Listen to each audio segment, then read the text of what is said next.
പലയിടത്ത് ഇന്നലെ പ്രത്യക്ഷപ്പെട്ട ഒരു വാർത്തയുണ്ട്. ജിൻഡോ ഒന്നാം സ്ഥാനത്തല്ല.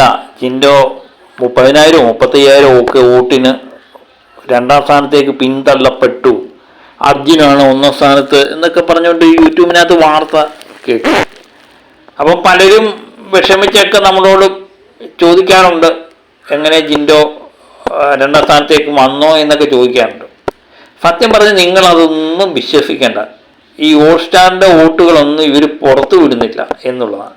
അത് പുറത്ത് വിടാത്തതാണല്ലോ അവരുടെ ഏറ്റവും വലിയൊരു വിജയം. അവർക്ക് ആരെയും വേണമെങ്കിൽ ജയിപ്പിക്കാം. പിന്നെ ലാലേട്ടൻ ഇടയ്ക്കിടയ്ക്ക് വന്ന് പറയുന്നു ഇതുപോലെ ഇത് ഒരു എന്താ പറയുന്നത് ഓഡിറ്റിംഗ് ഒക്കെ നടക്കും എന്നൊക്കെ പറയുന്നത് മാത്രമേ നമുക്ക് വിശ്വാസമുള്ളൂ. ബാക്കിയൊന്നും തന്നെ നമ്മൾ വിശ്വസിക്കേണ്ട കാര്യമില്ല. ഓഡിറ്റിംഗ് ഒക്കെ കൃത്യമായിട്ട് നടത്തി ഓഡിറ്റിംഗ് ഒക്കെ കൃത്യമാണെങ്കിൽ ഈ പ്രാവശ്യത്തെ മത്സര വിജയി 100% അല്ലെങ്കിൽ 150% അല്ലെങ്കിൽ 200% നമുക്ക് ഉറപ്പായിട്ട് പറയാൻ പറ്റുന്ന വ്യക്തി ജിൻഡോ തന്നെയാണ്. അതുകൊണ്ട് നിങ്ങളെല്ലാവരും കൃത്യമായിട്ട് വോട്ട് ചെയ്യുക എന്നുള്ള കാര്യങ്ങളും കൂടെ ഞാൻ പറയുന്നുണ്ട്. കാരണം ഹോട്ട്സ്റ്റാറിൽ പോവുക, കൃത്യമായിട്ട് ഒരു വോട്ടാണ് ചെയ്യാൻ പറ്റുന്നത്, ആ വോട്ട് ചെയ്യുക. എല്ലാവരും കൃത്യമായിട്ട് ചെയ്തു കഴിഞ്ഞാൽ ജിൻഡോ വിജയിച്ചിരിക്കും എന്നുള്ളതാണ്. ജിൻഡോയുടെ വിജയം സത്യം പറഞ്ഞാൽ ഞാൻ നോക്കിക്കാണുന്നത് എന്ന് പറയുന്നത് പലർക്കുള്ളൊരു മറുപടിയാണ്. ഒറ്റയ്ക്കാണ് ആ മനുഷ്യൻ അവിടെ നിൽക്കുന്നത്. പലരെ പോലും ഈ പുറത്ത് പോയിട്ട് നിൽക്കുന്നവർ പലരുടെയും സപ്പോർട്ടൊന്നുമില്ല. അർജുനൊക്കെ എന്ന് പറഞ്ഞാൽ പുറത്ത് പോയ മത്സരാർത്ഥികളെല്ലാം അർജുന് സപ്പോർട്ട് കൊടുക്കുന്നുണ്ട്. അതും കൂടെ ഒന്ന് വിചാരിച്ചോളുക. അവരുടെ വോട്ടൊക്കെ കീഴിക്കൂടെ മറിക്കാനുള്ള സാധ്യത കാണുന്നുണ്ട്.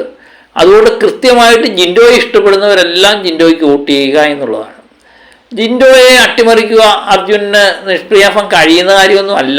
പിന്നെ പലപ്പോഴും എനിക്ക് തോന്നിയിട്ടുണ്ട്, ഈ ഒരു സീസണ് ഏകപക്ഷീയമായി പോകുമ്പോഴേ അതിൽ ബിഗ് ബോസ് ഒക്കെ ചില കളികളൊക്കെ നടത്തും. അല്ലെങ്കിൽ ഞായറാഴ്ചത്തെയും ഈ ഫൈനലിലൊക്കെ വരുന്ന ആര് ജയിക്കുമെന്നൊക്കെ നമ്മൾ നേരത്തെ പ്രവചിച്ചു കഴിഞ്ഞാൽ അതിനൊന്നും ഒരു ലാലേട്ടൻ വരുന്ന എപ്പിസോഡിന് ഒരു പഞ്ച് കിട്ടത്തില്ല. ആ പഞ്ചിങ്ങിന് വേണ്ടി ബിഗ് ബോസ് തന്നെ പല കഥകളും ഇങ്ങനെ പുറത്തു വിടാൻ സാധ്യതയുണ്ട്. ജിൻഡോ 4ാം സ്ഥാനത്തായി 3ാം സ്ഥാനത്തായി എന്നുള്ള വാർത്തകളൊക്കെ പുറത്തു വിടാൻ സാധ്യതയുണ്ട്. അതൊന്നും കേട്ട് നിങ്ങൾ വിഷമിക്കേണ്ട കാര്യമില്ല. എല്ലാവരും കൃത്യമായിട്ട് വോട്ട് ചെയ്ത് കഴിഞ്ഞാൽ ജിൻഡോ തന്നെ ആയിരിക്കും ഇപ്രാവശ്യത്തെ വിജയെന്ന് നമുക്ക് 100% വിശ്വസിക്കാം.